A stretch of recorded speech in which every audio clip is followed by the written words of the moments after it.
Okay, here we are in video number 6 of our resource guarding videos, and this is the one that people really tend to struggle with and understand the least. And the resource that we're talking about in this video is going to be affection. So we all love our dogs, we all love to touch our dogs, pet our dogs.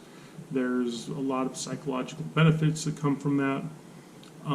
However, there also can be a lot of miscommunication given through affection as well. So first thing you need to understand is that your dog is a dog. They do not have the ability to use logic and reasoning and emotional intelligence and all these higher, deeper, more complicated decision-making processes that we as humans use. Dogs live very much just in the moment, largely reacting to their environment and what's going on around them. And so they don't use a complicated decision-making model when they're deciding what they're going to do. Again, largely they just react to it. And the way that dogs learn things is kind of through a simple little formula that I call stimulus, response, reward. So take, for example, if you have a small little Shih Tzu that comes running up and bites you in the ankle. Next thing that happens is here comes mom, and mom comes up and picks up the dog and goes, "It's okay, Fluffy, it's okay. Jack's a nice person. We don't bite people. You're a nice dog. You don't bite people like that."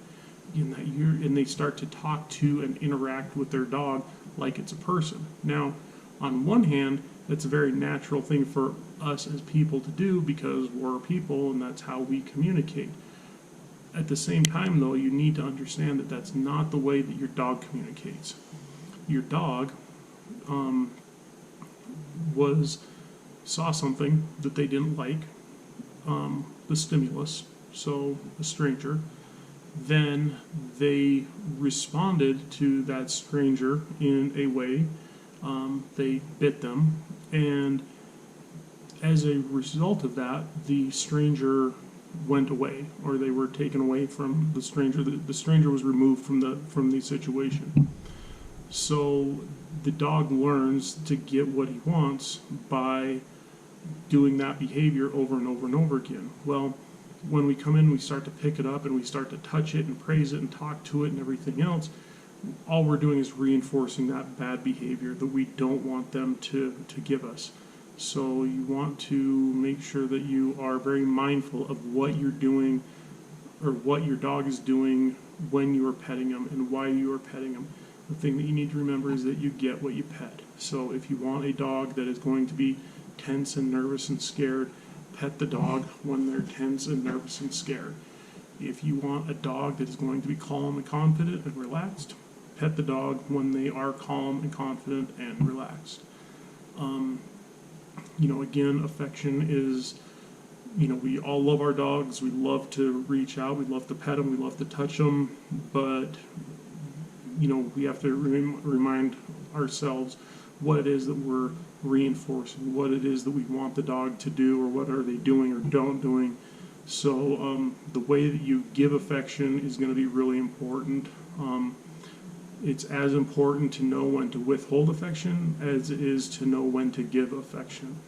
The other thing kind of tied into it is the way that we talk to your dog. A lot of times it's not so much what you say, but how you say it. So, you can cuss out your dog and you can call him every name in the book if you want to. And as long as you do it sounding like a 12-year-old girl on Christmas morning, then they're going to be just fine with it. They're going to think that you're just love what they're doing, and they're just going to be grateful and give you the big dopey look and the big smile of, oh, I'm doing a good job with it. At the same time, if you tell them how much you love and appreciate them in an angry tone, then they're going to be scared of you, and you're sending mixed messages. So it's not so much about what you say as how you say it, because the dog has no understanding of what the vernacular, what words you're using. To you, they sound just like Charlie Brown's teacher. The only reason that they understand commands is because we go through that learning process with them, the stimulus, response, reward, and they start to associate those words with a response and a reward repeatedly over and over and over again, so that they know what you're talking about. So anyway, this is in a nutshell kind of how we should deal with affection. And again, if you have any questions or comments or anything, please feel free to reach out to us. We'd love to give you a hand and give you any information we can. So I hope you've enjoyed the series, and we look forward to seeing you sometime down the road.